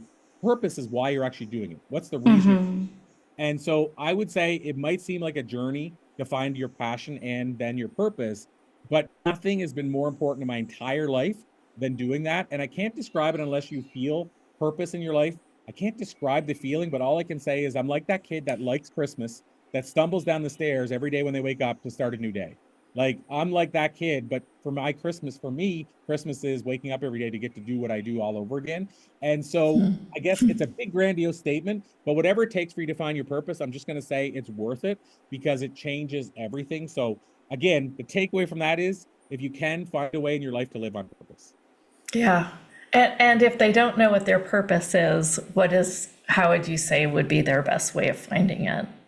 I feel like it's actually finding passions. So what we teach people to do is, and it's very basic and easy, but I like pen and paper, but whatever way you want to do it, make a list of the things that you think you love doing, things that you do, time stands still, the things that people say you're really good at. What's the thing you did when you were a kid and everybody said that's not practical, do something else, go back to that, figure out what it is in that, and on and on. And so make this list, and it could be 10 things. It could be music, comedy, podcasting, knitting. It doesn't matter. Make your list. And then what I tell people is to put them in the order of the top one that you think you couldn't live without. So what's the one you think you get excited about the most? And then start taking action on that one thing. So now, if it's a big thing like stand-up comedy, you might have to put mini steps there. So you might say, I want to go watch a comic. I want to buy a book on comedy. I want to change HBO, make notes of what I liked about the comic. So basically, the smaller steps would be, what are the small things I have to do before I step on the stage? And then give yourself rewards for those. And that's the bigger one. If it's not one of those and it's just an easy thing like photography, but you haven't done it, then I'd say start taking photos. Like, even if on trips, start taking photos. Even use your phone, but just start doing it. And so here's why I say I think it matters to find the passion first. Is my experience, almost everybody that's uncovered, I'll say, their purpose, because I think it's already there. Almost anybody that has, it's come from them taking action, massive action on the passion over and over again, and eventually the purpose reveals itself. My experience, let's say from zero to purpose, it almost never happens unless you have a near-death experience or something. So it's usually you have to have a gateway. And I feel getting into the passion, doing something you love, and after you do it for a little while, eventually it's like, this is why I like this. So that would be that might take you 3 months, but I always say, really doesn't matter if it takes you 3 months to do something you wrote on a list that you said you love doing. You should be doing it anyway. Yeah. I mean, technically you should be doing it anyway. Yeah. Do you want to hear me sing? I'm just kidding.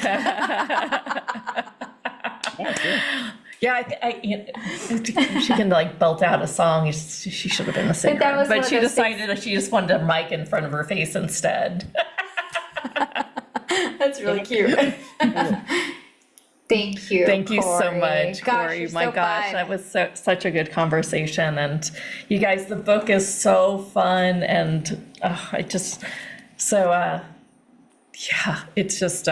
I can't wait to finish it. I'm like, this happening this afternoon. And be sure to look for the link that we will provide in the replay and below, because then you get all of the juicy bonuses from Corey. So thank you.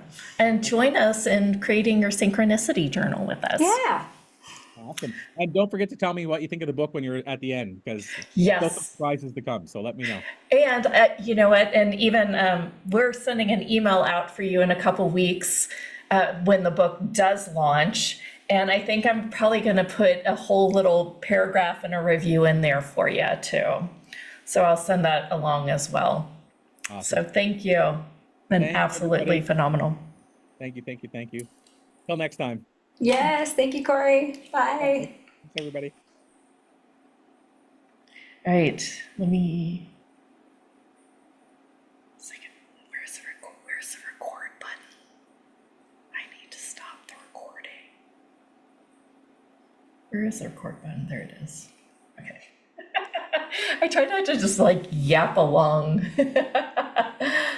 That was a fun one. Wow. There's another fun one coming up, you guys, in 40 minutes, less than 40 minutes, a little over 30 minutes.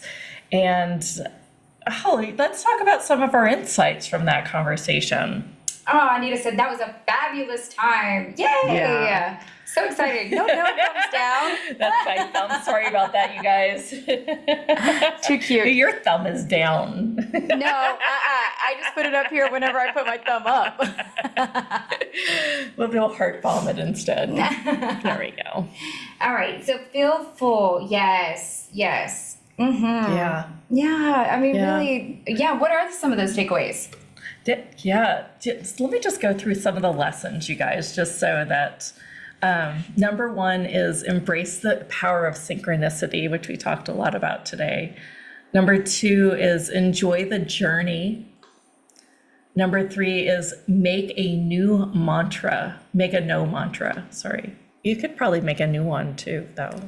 Oh, yeah. I mean, you talked about, live each day like it's your last. Number 5 is mindset is everything. 6 is be careful who you surround yourself with. I think that was a good one. Number 7 is practice an attitude of gratitude. Number 8 is practice the platinum rule, which you'll probably get more of as you read the book. And number 9 is focus on your 1%, which I didn't get to. But number 10 is stay open to the wonders of life. And when I saw that, it just jumped out at me. I was like, yeah, absolutely. Let's jump into that. I mean, it might be kind of fun to, look at some of the bonuses that he's gotten. Really. Super juicy. He's right. Like, if you want to get the most from a speaker or from, definitely hit them up when they're doing their launch and writing their book. It's super cute. I thought well, that was it makes me think, gosh, this is like, it shouldn't take this much to get somebody to buy your book, before, really, they want them to get it before on the day of the launch, because if you do, then they get like the higher bestseller statuses, and right? then it shows to and that's why they do this, because they want you to buy it right then and there. If you ever wondered and was like, well, I'll wait, but that is the gift on getting it soon. So I just thought I would point that out for you guys that don't realize why are they giving all these gifts? Like, I should just want to get the book anyway. Well, they do that because they really want more than that. They want it to happen now. Now is the time. Except actually, it's more the time on the 25th of June, and we will be sending out another promotion reminding you about this conversation then. Oh my gosh. So next up, we're talking with Amy, and I brought her on because she's a channel, she's a psychic, and she's really, when you meet her frequency, you'll be like, oh, she just has this real simple way of life, it seems, and these gifts. So we'll probably take some readings and callers, don't you think? Oh, yeah. Yes. She's really interesting. She's really created a big following too for her tribe. And so when I found her, I was just like, oh my gosh, like she really embodies this and has been doing that for a long, long time. Yeah. The very cool thing is that she's also started a school. She really found these gifts like really early on in age. And I thought, golly, you go, sister. Like she's been doing this during a time where it probably wasn't as popular, but really knew that this was her calling. So immediately started to set things in place for that to be the case, right? So I thought, my goodness, we definitely want to try to get her on the show. Yeah, and absolutely. Yeah, that's where we're really excited about finding her as well. Yeah. And what, I always say like, as one gets free, we all do. So I love the fact that like she's created that, this tribe all around raising your vibration, right? So about just like, it has these little cool quotes and stuff like that. But, just being that energy of that while everyone else is kind of following the news or maybe some like, low vibration stuff, to be that shining light for so many. Outlet almost. Yeah. I think it's been really exciting to connect with someone like her as well. Yeah. Yeah. Cheryl says, I would love a reading from Amy. I love her energy. She's so peaceful and calming. I know. Oh my gosh. I've done yoga and I've been a teacher of yoga, so I can like dial it down, right? And I can do okay, you guys, time. But I think she actually is that way. Yes. Whereas you can see, as a hypnotherapist, like I know my rhythm, right? And I can dial it down, but my general rhythm is this kind of more loud. And it was when I was listening to her interviews while I was doing my sun gazing this morning, I was just kind of falling almost in this like, oh my gosh, she's just so here and embodied and present. And, you can tell she's done some work. Mm-hmm. Yeah. I also want to say that Valentina also pointed out that she saw 111 earlier. I know. And then after she said she didn't really see, she said vision boards don't work, but she said it right but after she's that. gotten so many synchronicities right then. So everything changes in this moment, Valentina. So just know that we are rewriting that. Yeah. And how much gratitude can you have when you see these little nudges and signs that, maybe you need to pay attention right now? That's how I look at when I see that. Yesterday, right after we were done, shortly after we were done, I saw 333. I did too. I almost sent it to you. I know. Sometimes I'd be like, she's probably going to think she's just going to send it to me every single time. Yeah, but I did too. See, these are ways in which your guides will show you throughout the field that you are on path, and we are really, really creating a synergy here. And I just want it to be a super supportive community. If if there's anything that we're ever talking about, let us know and how you're feeling, because this is a no judgment. I always talk about this. Always no judgment. No judgment. Just a free, loving, supportive place where you can feel safe. Yeah. Even if it's some of the things that you're saying, like I get it. I've been there. Like honestly. Just the other night, yesterday, I felt like crying and I didn't even know why. Could have been hormones, could have been a couple of things that I had been feeling. Says, when's are my beginning? Sorry to interrupt. Love that. No, thank you. I mean, that's how we care here. And then I will see things like a synchronicity sign, like the 3 numbers. And I'm like, I hear you. I hear you, Spirit. Like, thank you for reminding me that even if I feel like crying and I don't know why. And so then in my head, I'll start making up reasons for wanting to cry. Like, oh, maybe I should be worried about something, or maybe I should do this, or maybe I'm on the wrong path. And then I'll see a number like that, or I'll see something that I put as a signpost in the field, like Jenna has shared with us. And I am then reminded, like, okay, I got this. And I know that I'm on path. So I'm just going to keep with that mindset. Like, we got this. Like, we're just going to keep rewriting whatever that old stuff was and whatever old shit that I'm still living. Yeah. Just saying. Hopefully that helps. But again, just a really loving and generous and supportive community that we're trying to create here, or that we're creating here, period. Yeah. And by the way, I am doing a free hypnotherapy session for you guys, and I will have you vote on it probably Thursday or Friday this week. We're just going to do it, for what you guys want. So if you want to, I think last time we've done a bunch on abundance in a few different ways. But I'll put out a little survey or something Thursday or Friday, and you guys can vote on what you want for that hypnotherapy session. It will be live on Tuesday.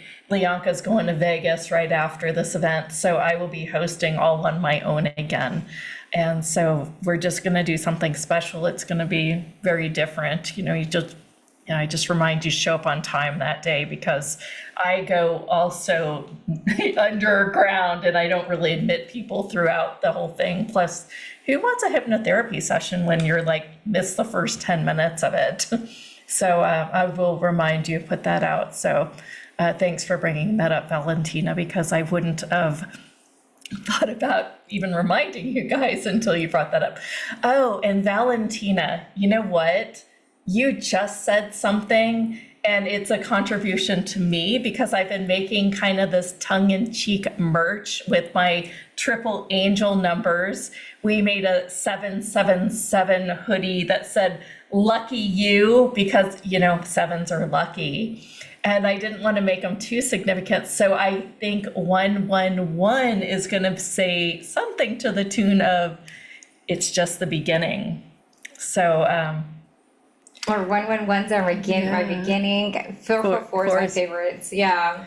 I think they're kind of just, maybe y'all keep letting us know.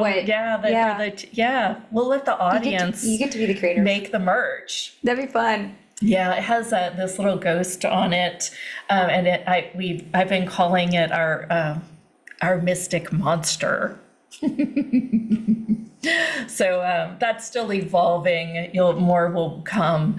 I am trying to make some of them for our reality competition show in July, so I'll have just some sort of branding on screen. So it's an interesting and scary time for me. Scary meaning it's a little out of my comfort zone around both of these things, because I'm pretty good on the mic, but Jane wanted to chat a little bit about, and I know that Corey probably would have been better to talk about this, but she said, I wouldn't mind talking a little bit about the behind the scenes process to finding and vetting speakers. And I can make this pretty quick since I've done this since 2010. Actually, I think I started in 2009. And so I really started, so my very first list was from The Secret with Darius Barazande. And we just did it in a very playful way. We were like, wouldn't it be fun if we'd invite everyone from The Secret to be on an interview series? And he's like, you know what? I know actually how to get a few. And I was like, great, you go ahead and get those few, and I'll go ahead and write some more emails so that you can keep getting more of those few. And then he kind of forced me into my uncomfortable zone, and he was pushing me forward, and he's like, all right, here, you need to at least call the front office of these people.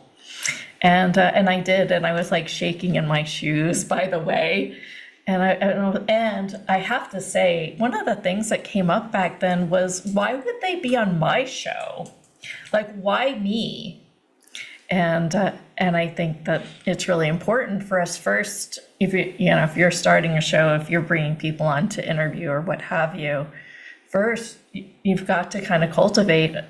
Of course, they would want to be on your show because of the work you've done before, the language you can bring forth, whatever those unique. The conversations really suck when you don't know anything about the speaker, for one, which sometimes we don't know very much, but we know enough to or we've seen enough. Oh, we vet them for sure.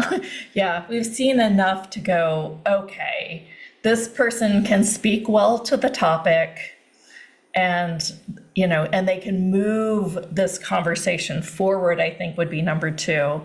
And I also like for them to contribute something, as far as like, can we put together some clean, tight special offer or something like that. So I truly just follow the energy today.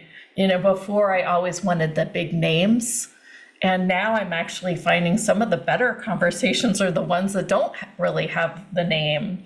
They're like, channeling from a near-death experience, and, they don't even have a platform. And sometimes they have the most profound way and viewpoint of being able to open up the conversation. Yep. So I think that, to your point, there is a good blend. And like she said, she follows the energy. And so when we do land different speakers and we finally kind of have things to work out, haven't you seen that like everything, for example, this summit has really rolled out with, lots of different ways in which they tie together. Even if it's something that is like Test My Home or something like that, like it also kind of like it looks like it wouldn't fit into this, but it builds on the last. But don't you see why we chose it? Because right? It's really about deepening the conversation, about living your best life. That is what this work is about. And I like doing that through the frequency of consciousness.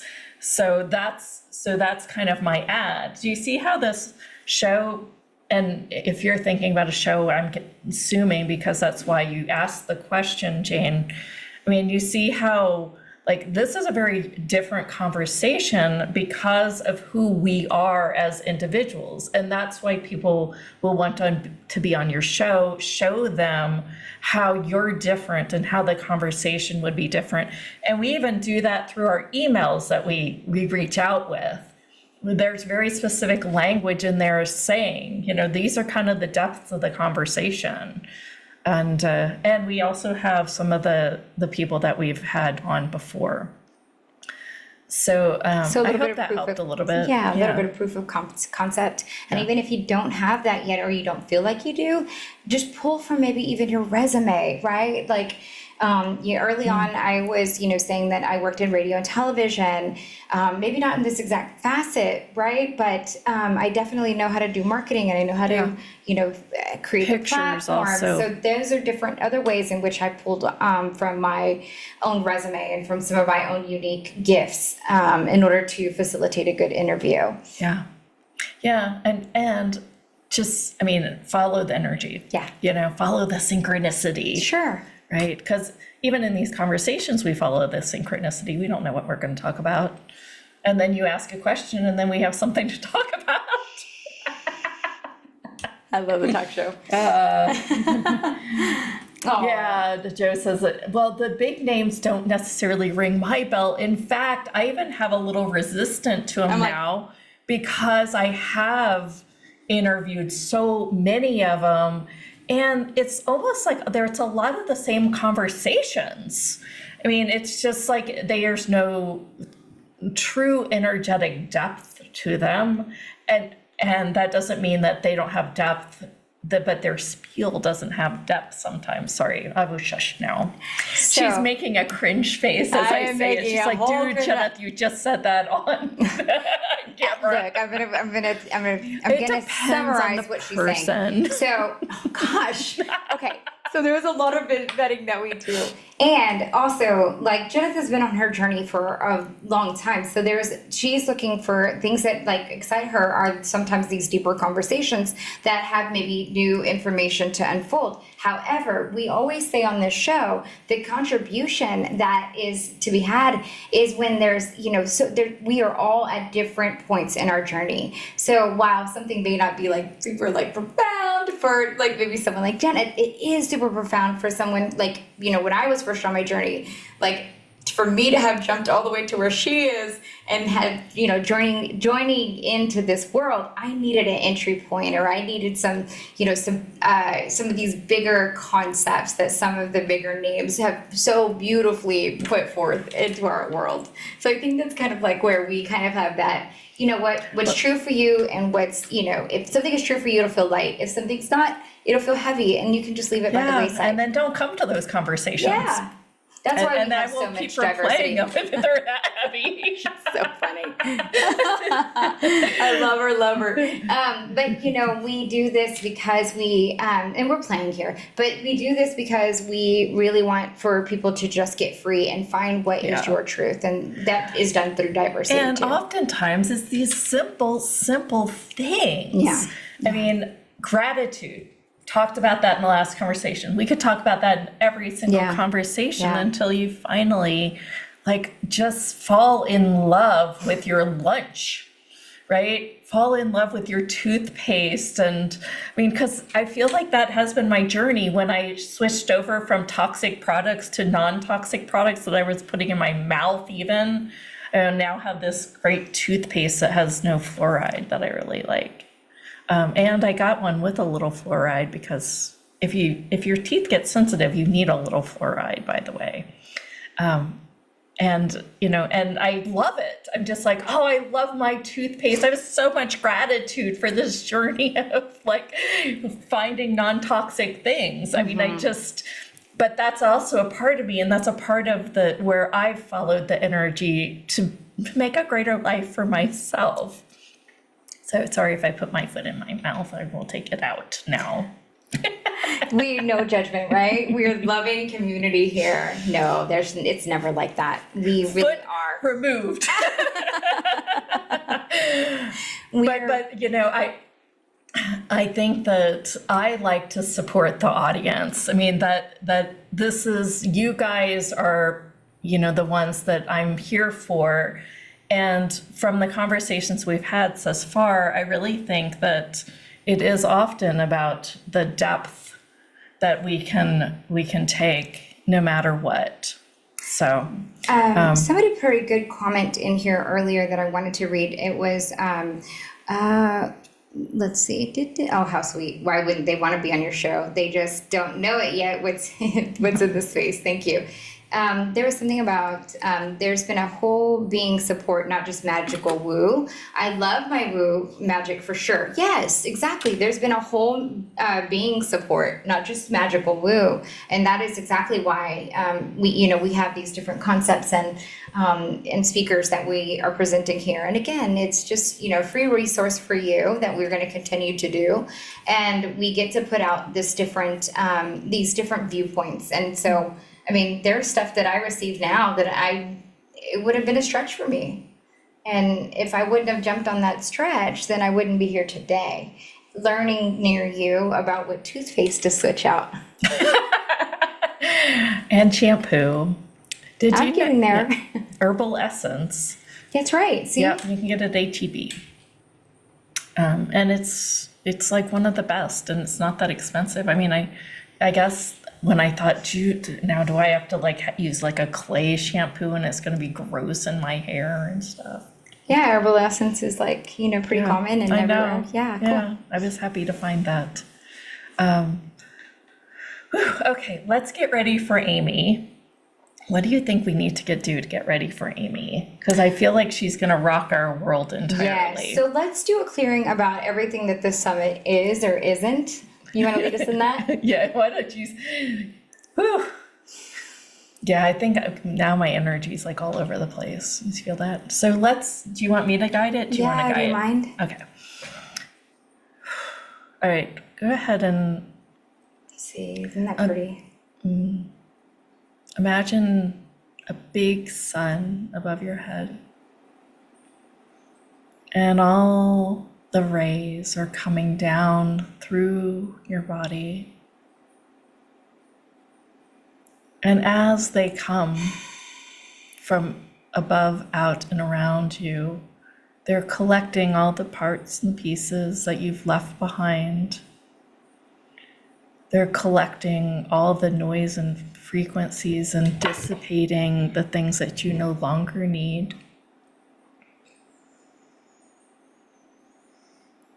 And this energy allows you to drop in further, acknowledging Mama Gaia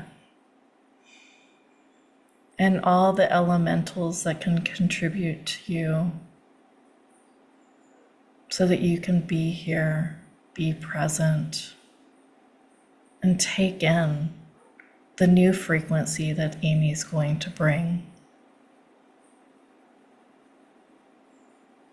I'm going to just start up a little bit of breath work here, and since awesomeness is starting up through me, you're going to go ahead and witness this. So I have this weird ass frequency, it's called awesomeness. I usually sense it through me by rubbing together your wrists. So go ahead and let that frequency come in. And you might notice it as there's this energetic thrum on the line. With this, it's a healing energy. It allows you to let go of the density that you're holding on, the constructs that are keeping you from being all of you. So go ahead and just allow that energy to run for just a minute as we drop into all of us.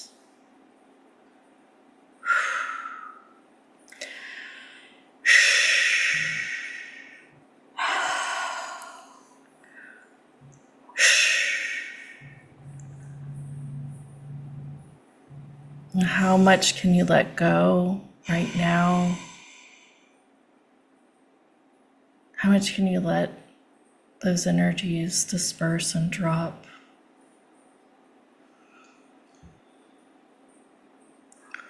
All right, taking another deep breath, allowing that sun to take out anything that needs to be burned at the fire and flame. Go ahead and just let that pull from you. Pull, pull, pull.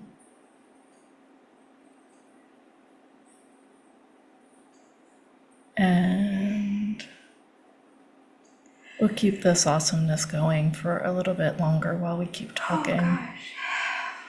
But go ahead and let your sun just be there as needed as you come back and wiggle your fingers and your toes,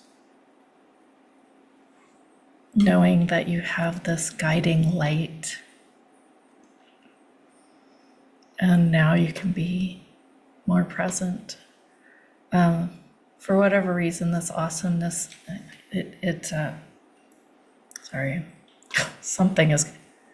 somebody is needing something, so I'm letting this run for just a minute, just a second. I have this weird shit that goes through. I'm sorry. Just give it a second. It's just running on. So if there's a body out there that's something with integrating with your back and your spine, it's letting that kind of happen for just a second. So might contribute to all of you. Okay. All right. We're gonna let it run. We'll keep a conversation going. Thank you guys. Thank you. That helped me because you could tell that I was starting to get fragmented. I always fragment. It's almost like I'm like a fractile and I can go, okay, let's be here and then let's go. Then we'll have to come back. All right. I can feel the call. It's like, you need you guys to wake up enough for Amy, though. I think it's a good balance. Jane says, Thank you for your awesome answers. My question arose not from a desire to find speakers, instead more from a curiosity. Cool. Well, it was probably a contribution to somebody on the line. So yesterday we did have a couple questions about people building businesses.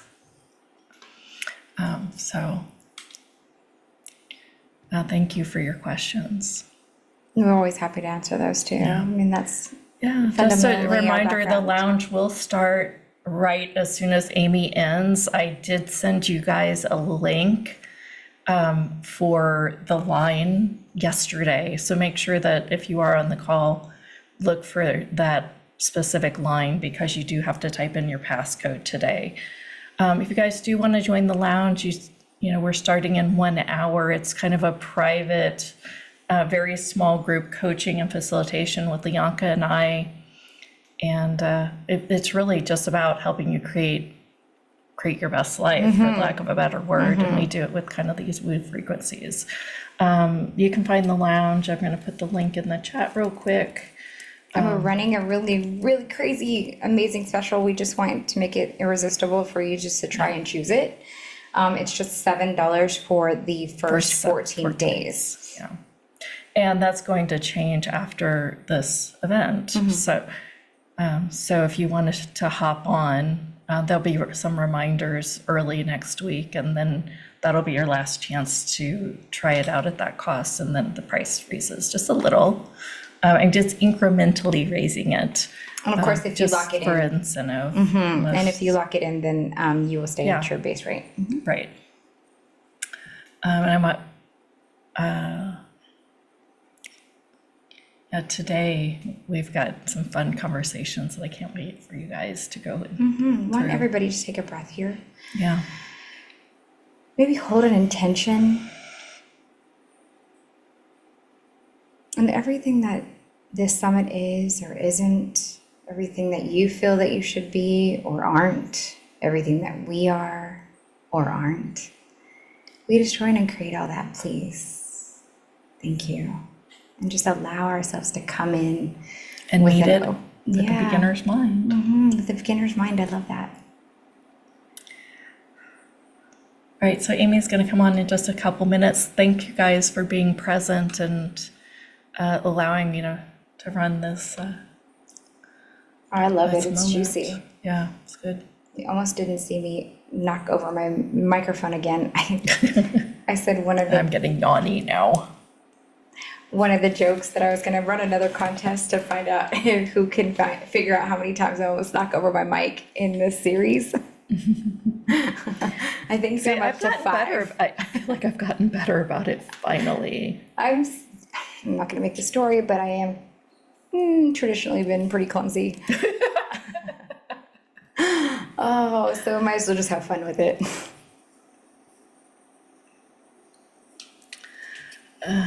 Let's see.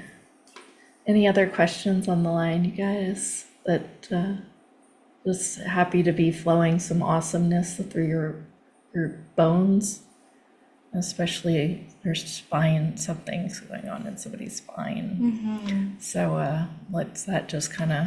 And if you don't know if that's you, just let it run through anyway. Maybe It's just opening up might stuff. be something for a. Yeah. Thank you. Anita said there's been a whole being support, not just magical woo. I love my woo magic for sure. That's sweet. All right. I feel like Amy's going to come on any minute now, and I'm going to start something new, and then she's going to hop on, and we're going to be like, oh, well, we'd rather do that. So I'm just going to leave space here.